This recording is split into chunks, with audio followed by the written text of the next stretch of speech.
Eh bien, mesdames et messieurs, je pense que nous allons pouvoir commencer. Donc, merci à tous d'être venus très nombreux. J'avoue que ça fait chaud au cœur. Donc, je vais remercier Madame la sous-préfète que j'ai vue, mesdames et messieurs les corps constituants, mesdames et messieurs mes collègues des mairies avoisinantes, mes chers collègues également, et mesdames et messieurs, chers amis vierzonais.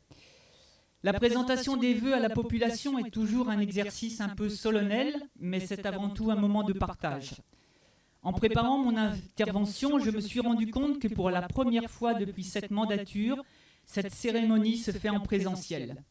Les 2 dernières années, mon prédécesseur, Nicolas Sansu, n'a pu présenter les vœux de la municipalité qu'à travers une visio en 2021 et les réseaux sociaux en 2022. Quelle frustration, car on a beau dire, ce n'est quand même pas pareil. Mais je suis sûr qu'il saura largement se rattraper jeudi prochain quand il présentera à son tour ses vœux, mais en tant que député cette fois-ci. Donc pour ma première cérémonie ce soir en tant que maire, stress, mais également fierté, se disputent la place. Et quel plaisir donc de vous voir si nombreux. Pour vous présenter mes vœux, j'ai fait le choix d'égrener quelques lettres de l'alphabet. Je commencerai donc par le B, comme bonheur. Je ne peux commencer mon intervention sans vous souhaiter à tous, ainsi qu'à vos proches, tous mes vœux de bonheur. C'est quoi le bonheur, me direz-vous? Je pense que chacun a sa propre définition. Le bonheur pourrait se caractériser par la satisfaction des besoins fondamentaux, comme se nourrir, se vêtir, se loger et se sentir en sécurité, parce que malheureusement, ce n'est pas le cas pour tout le monde aujourd'hui. Mais est-ce suffisant? Au XVIIIe siècle, le courant de pensée des Lumières mettait la recherche du bonheur parmi les droits inaliénables avec le droit à la vie, à la liberté. Aujourd'hui, ce droit essentiel est tout bonnement passé sous silence. Il est pourtant de la responsabilité des gouvernements de travailler au bonheur de tous. N, nouvelle année, est toujours synonyme d'espoir, que l'année à venir soit meilleure que la précédente. 2022 aura été une année difficile. Une guerre à nos portes, une crise inflationniste et une crise de l'énergie absolument dévastatrice, sans que l'on sache bien quels sont les liens de cause à effet. Faisons le souhait, entre autres, que cette guerre en Ukraine se termine, que côté économique, la raison reprenne le pas. Un début d'année, c'est aussi le moment des résolutions. Nous le savons tous, celles-ci ne sont que très rarement toutes tenues. Mais je sais qu'il y en a au moins une que je vais tenir, que j'ai prise dès le 3 juillet 2022, date de ma prise de fonction. C'est de travailler d'arrache-pied avec l'équipe municipale pour que Vierzon continue de rayonner. C'est sans doute mon vœu le plus cher. A comme avenir. Quoi de plus motivant que de faire des projets? C'est enthousiasmant et passionnant. Alors, avec l'équipe municipale, nous travaillons à la ville de demain. Le premier objectif est de lancer un grand projet qui épouse les contours du quartier gare. Cette même gare qui connaît actuellement de très grands travaux de mise en accessibilité. L'arrivée d'étudiants au campus numérique, les salariés de la DGFIP qui vont intégrer des locaux neufs dans le B9, nous laisse à penser que ce quartier doit être repensé. Dans une autre phase, une réflexion sera menée sur la rue de la République, cordon ombilical qui relie la gare au centre-ville et la place Jacques Brel, ainsi que les places Foch et Briand. Ces projets structurants, nous prendrons le temps d'y travailler avec vous, en concertation. L'autre projet qui me tient à cœur se situe rue des Ponts. Cette rue commerçante, il y a quelques décennies, doit changer de physionomie. Pour ce faire, la municipalité a racheté 2 bâtiments voués à la démolition afin de redonner un peu d'air à cette rue et permettre un accès plus sécurisé à l'école Vallès. Nous poursuivons également notre programme de rénovation urbaine. Dans le cadre du programme de renouvellement urbain du Clos du Roi, 194 logements vont bénéficier d'une réhabilitation thermique. Autre sujet qui va nous occuper dans les prochains mois, c'est la transformation du réseau de chaleur urbain. T comme territoire. C'est vrai, à Vierzon, nous n'avons pas la mer ni les montagnes. Mais nous sommes bien un point stratégique, le cœur de la France.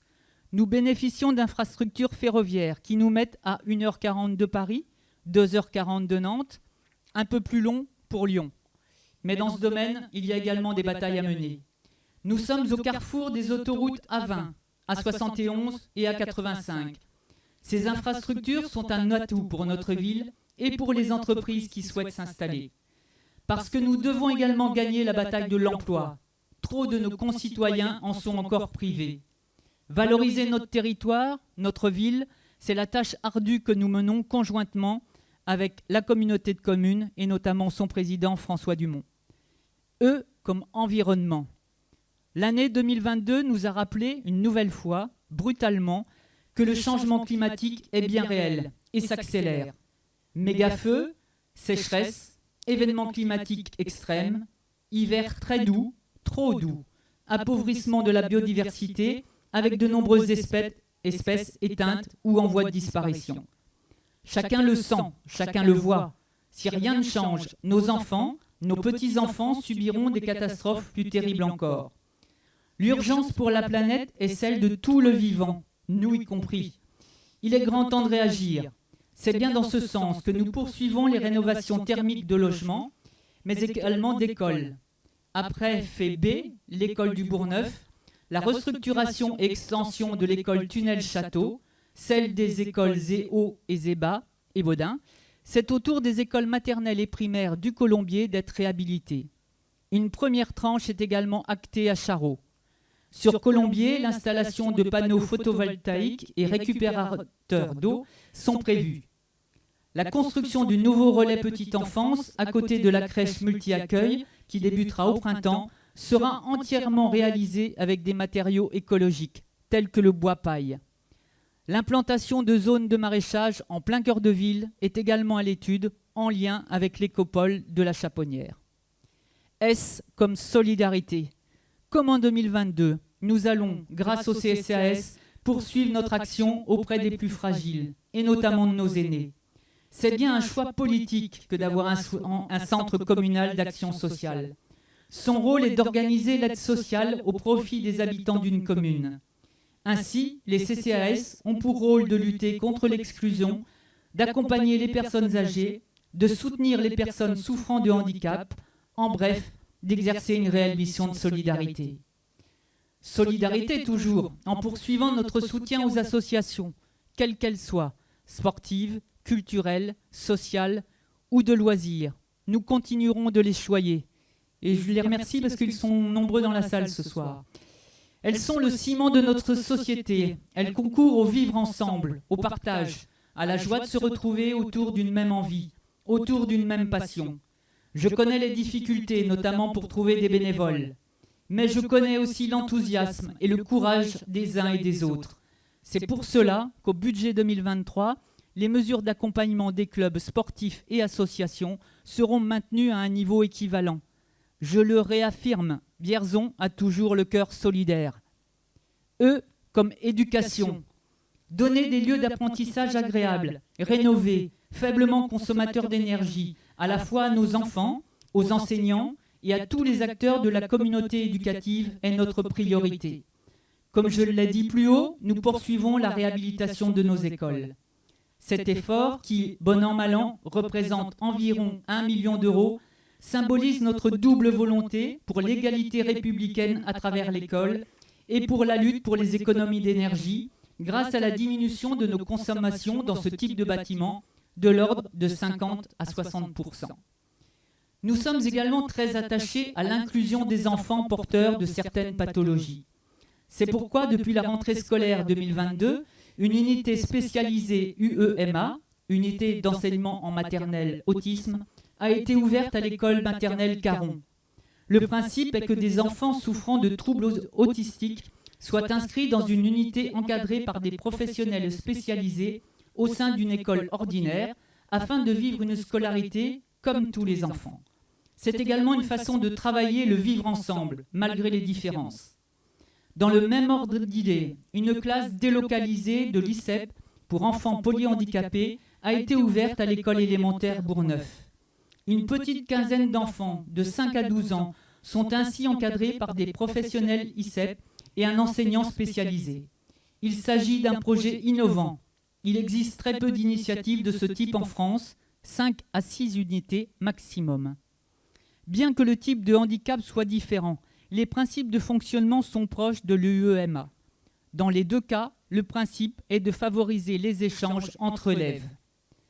L'autre symbole de notre engagement sur l'éducation vient de notre labellisation par le rectorat, donc l'éducation nationale, en 100% ateliers éducatifs, artistiques et culturels. Au-delà de ce dialecte un peu barbare, cela veut dire que les enfants de nos écoles et leurs enseignants se voient proposer une palette d'ateliers d'éveil à la culture en lien avec notre médiathèque rénovée, avec nos deux musées, celui de l'épopée industrielle comme la Microfolie, avec notre conservatoire de musique et notamment les classes orchestres et pour les collégiens, la classe à horaire aménagé. Tant de possibilités qui participent à l'accès au beau, à la culture pour tous nos élèves. Je suis fier que notre ville soit la première en région Centre-Val de Loire à être ainsi labellisée. En 2022, ce ne sont pas moins de 1800 élèves qui ont pu bénéficier, grâce à la ville de Vierzon, de projets culturels durant le temps scolaire. Visites des structures, spectacles, mais aussi ateliers de théâtre, de danse, d'art plastique. N comme numérique. Ce n'est pas totalement par hasard si les 16 et 17 novembre dernier, à l'initiative du ministère de l'Éducation nationale, s'est tenu au centre des congrès le séminaire Terre numérique. Parce que Vierzon ne veut pas rater ce virage. Notre ambition est bien de créer un écosystème qui englobe formation, création d'entreprises et croissance. Pour ce faire, les anciens bâtiments industriels du B3 bénéficient d'une vraie cure de jouvence. Ainsi, ce site exceptionnel, en plein quartier de la gare, va accueillir plus de 100 étudiants en septembre 2023. Cela va être un plus indéniable pour notre cœur de ville. E comme égalité. Égalité de traitement pour se soigner, par exemple. Mais aussi égalité entre les femmes et les hommes. La domination des hommes sur les femmes est la plus ancienne de l'histoire de l'humanité. Dans le monde du travail, les femmes sont les plus maltraitées. Emploi précaire, qualifications non reconnues, carrière hachée pour élever les enfants. Alors, quand la retraite arrive, beaucoup d'entre elles ne touchent qu'une misère. Elles pourraient à nouveau être très grandes perdantes si la future réforme des retraites n'est pas stoppée net. Et puis, bien évidemment, je pense à toutes ces femmes, partout dans le monde, qui se battent pour pouvoir simplement apprendre, aller à l'école, à l'université, ou comme les Iraniennes qui veulent simplement avoir le choix de porter ou non le voile. Elle, comme liberté. La liberté est un des droits fondamentaux de la personne depuis plus de 2 siècles en Occident.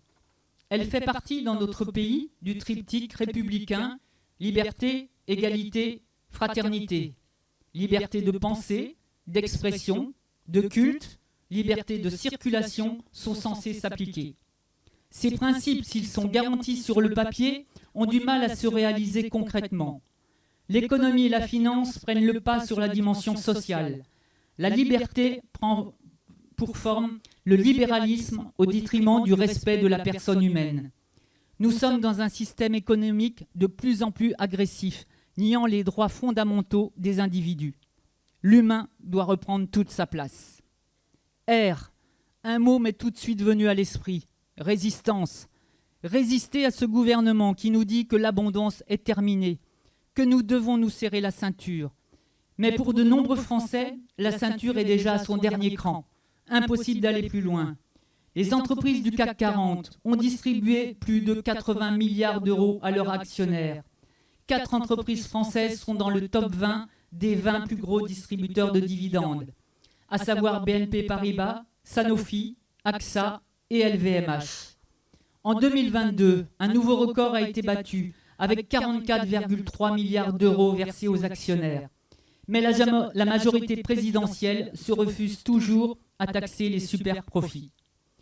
Nous allons devoir également résister à cette petite musique lancinante qui revient, bien relayée par certains médias, qui dit que nous allons devoir travailler plus longtemps, qu'il n'y a pas d'autre choix.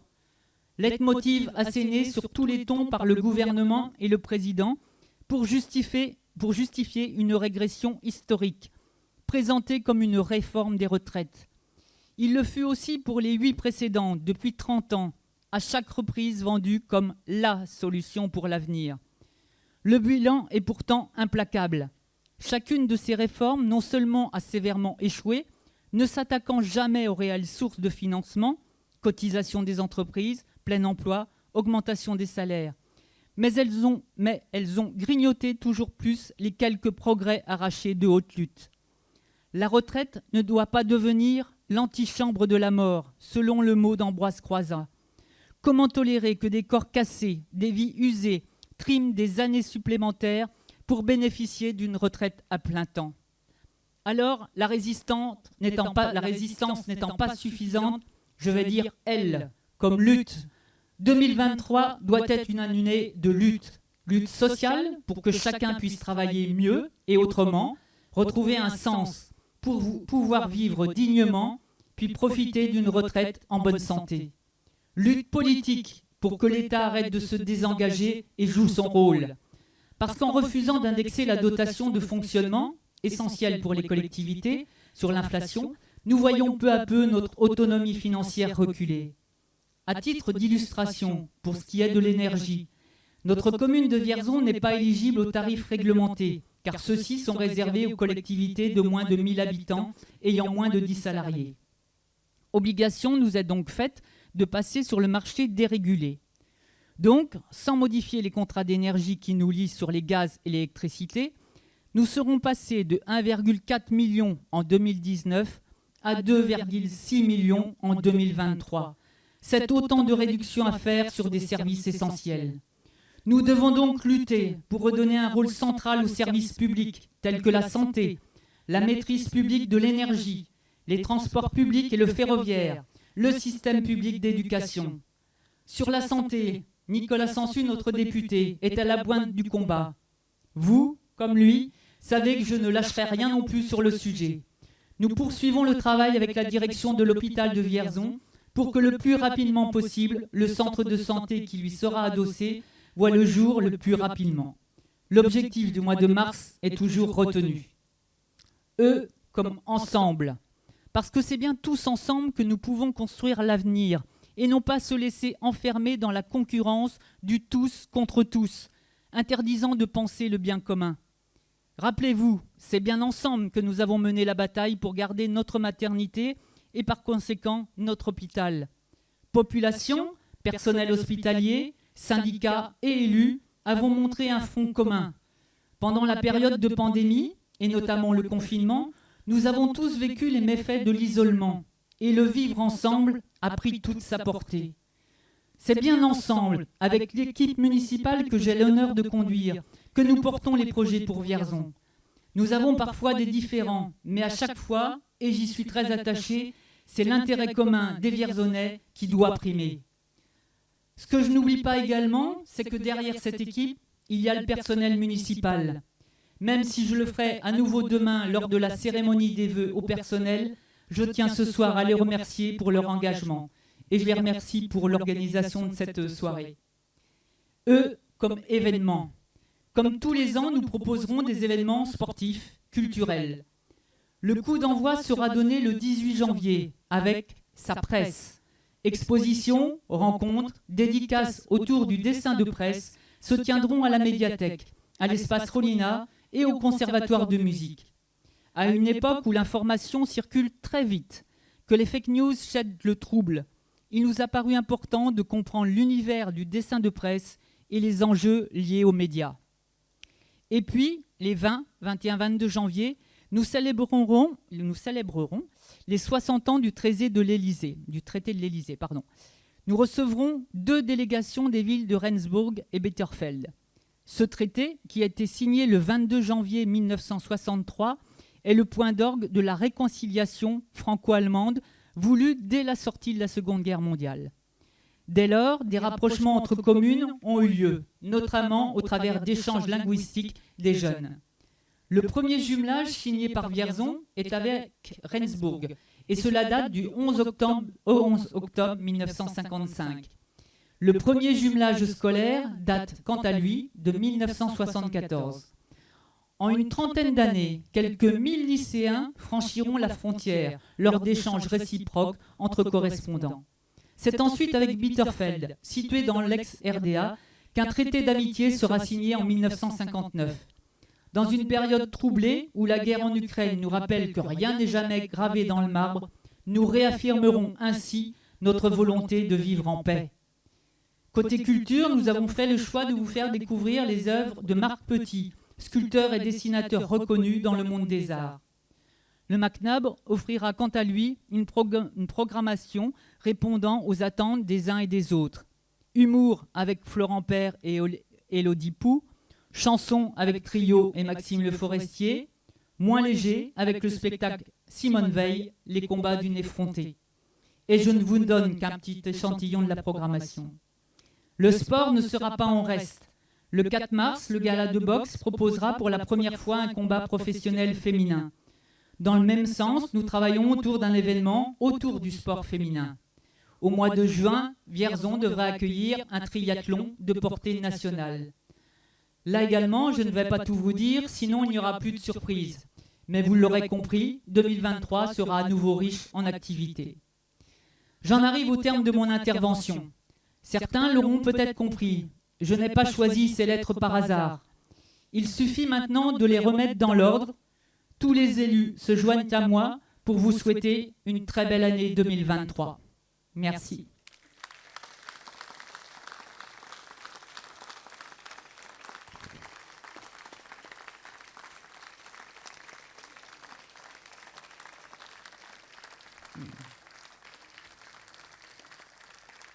Et comme il se doit, parce qu'on a été 2 ans quand même sans partager le moment fraternel, je vous invite à partager le verre de l'amitié. Merci encore.